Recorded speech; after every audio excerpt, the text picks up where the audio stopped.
Yeah, that's funny because I just sort of wanted to test out making music videos, and I had a whole album of songs to test them all out. And I made one video like a year ago. It was the one for Become the Warm Jets, where I'm just like dancing in the room. And then I met with my videographer friends over like tacos, and they convinced me to do one for every video because I was talking about doing more of them. And they're like, we should just do all of them, and then we did it. They're all really cool. But yeah, I just kind of wanted to like learn how to make videos, and that was like the best way, I guess, is just to make a ton of them.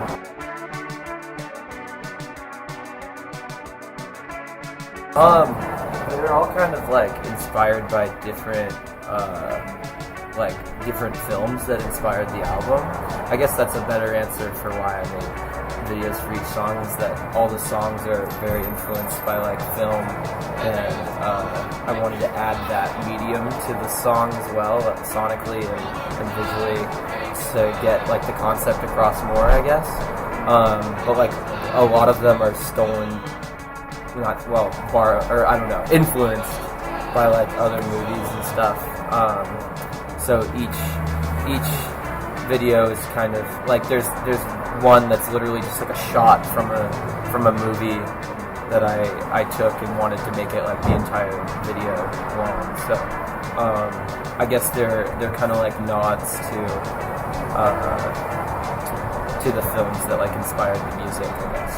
Is David Lynch one of those? It's not, but I'm sure he got his way in there. I think the video, I think it was for a different age when we had like just a silhouette. Oh yeah, that one's funny because I had a completely different concept for that video. What I wanted to do originally was take clips, like live clips from bands playing, like I wanted to get like Elvis and Sonic Youth and like just all different like genres and crazy styles of music, and edit it together of them like playing live and mash it all together. But I realized that was a massive undertaking, and the video would probably come down in like 2 seconds if I was taking like clips from whatever. And then we met. I had like a very loose idea for that video. I was going to be like playing the guitar in slow motion, like blood was going to come out of my hands, but I'm really bad at making fake blood. So the fake blood that I had got caught in like this pump, and it never came out. And so I was like, this is a stupid idea anyways. And we were at the smell where we were shooting, and I just kind of like was standing next to a light, and it shined on the shadow of the wall, and I was like, oh, that looks cool, let's do that one. No, it turned out really cool. Yeah. And did you also like use some of your friends in some of the Yeah, videos? totally. It's all my friends, essentially.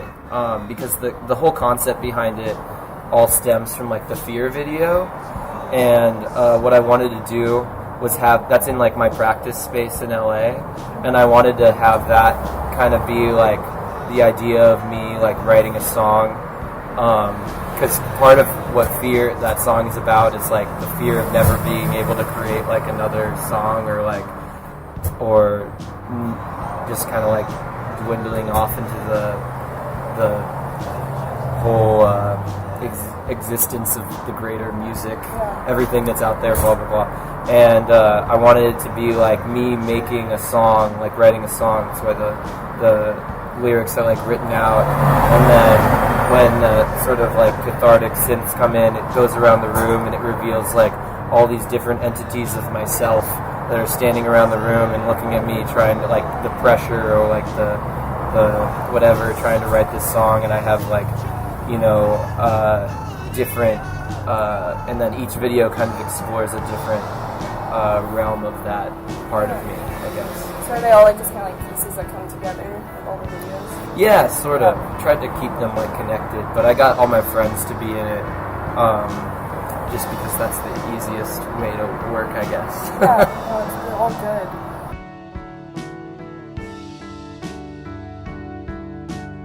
Well, it's a lot slower, painfully slow, and I think also the way I recorded it was different than any other album I record. I always recorded on like GarageBand, and in like the shittiest of scenarios, and like I had an entire album where I just recorded each song like on one track and then just exported it to be whatever.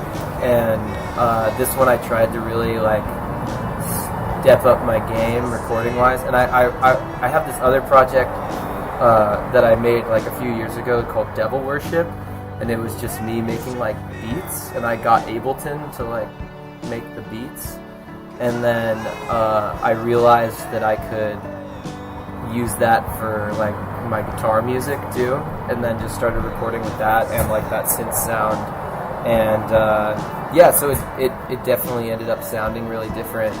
And I think with each one of my albums I try to sound different from the last one or do something different, because it's just so boring to do the same thing.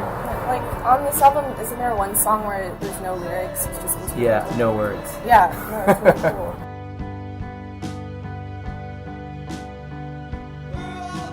Yeah, I mean, with all my album art, I usually just like finish the album and then I sit down with it and I like look through photos, or I draw something, and then at the end of the album, like that's what it is. That's what the album art is.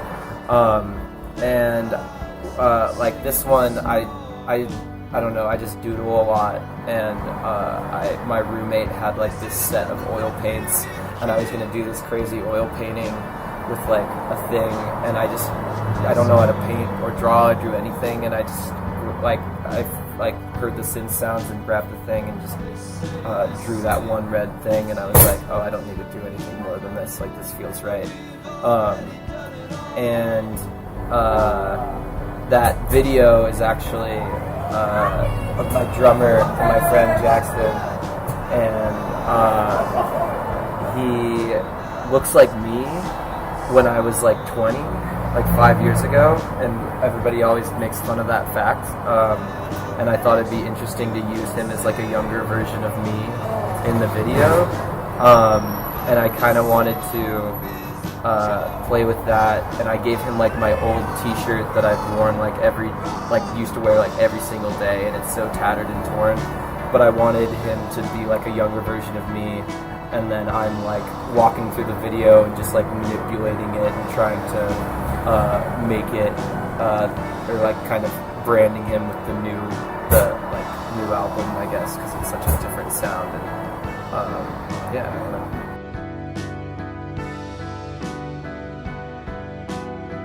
Yeah, it's really hard.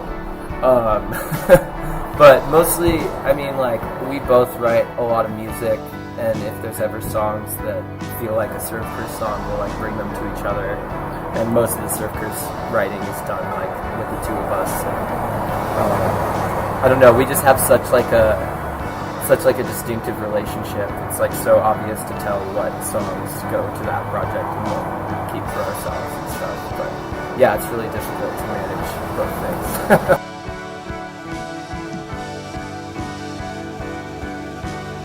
Well, I have a lot of strong feelings about both of them, but South by Southwest is kind of awful. But I love Austin, Texas, so it's a good excuse to come hang out here. There's a lot of cool things that happen at South by.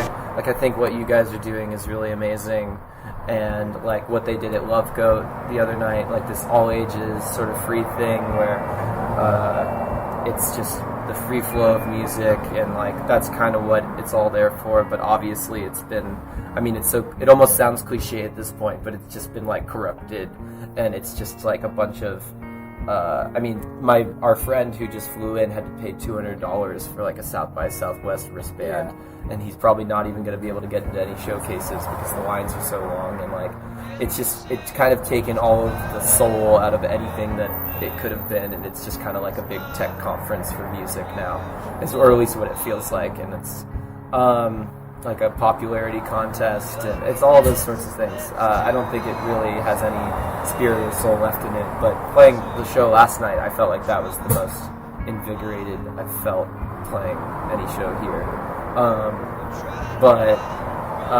And then touring in general, I mean, it's just the most exhausting experience, you know, and it feels like you just have to go from town to town and like recreate this experience that you're trying to communicate like every night and do it in a fresh and exciting way.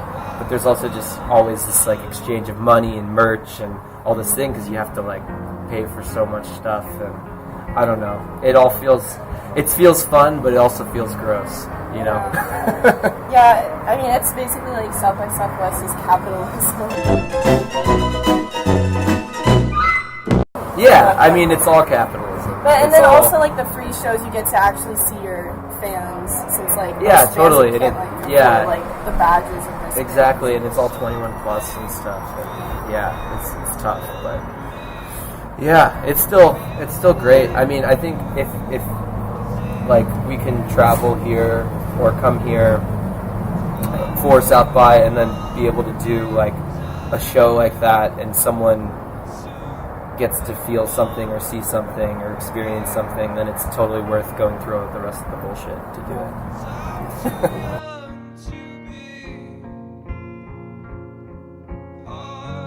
Yeah, totally. I really look up to a lot of like older musicians recently. I really have been like obsessed with Neil Young recently, and just his songwriting is so incredible, and like he's just such like a mysterious but charming and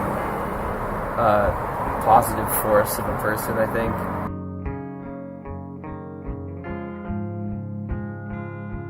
I really love, well, for this album, like I keep saying like Rainer Werner Fassbender and Chantal Ackerman were like two really big inspirations. One because of like the tone, and the other because of the pace of everything. Like Chantal Ackerman is this like amazing filmmaker. She just makes these like long, very drawn out, slow paced like films that are just very powerful. And it's hard to really like sit down and watch one, but once you get into the rhythm of it, it's just like it's like being in a whole nother world or something. But she's really amazing, and more the fact that she just like sticks to her guns and makes whatever the hell she wanted to make, instead of like trying to make something that commercial or pleasing to an audience. Anyone who does that is very inspiring, because it's really hard to do, and still like be, I guess, popular or accepted in any sort of medium. Yeah.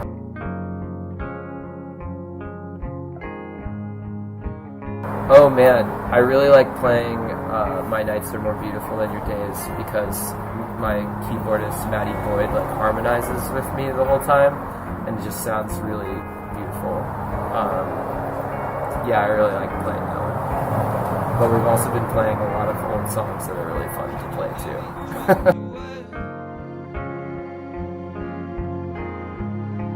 I chose the Trevor Project. And it is an American nonprofit organization founded in 1998, focused on suicide prevention efforts for lesbian, gay, bisexual, transgender, and questioning youth. And I just read that straight from the source because I thought that they probably could explain it better than I could. But I think that's a really very important cause, and especially now. Or always, just, you know, not like living in the society that we live in, and going through any sort of struggle with your gender identity or transitioning or anything. It's like one of the toughest things that I think someone can go through, especially being like a teen or anything like. And it's just really important to have that resource, and I'd love to help contribute to it if possible.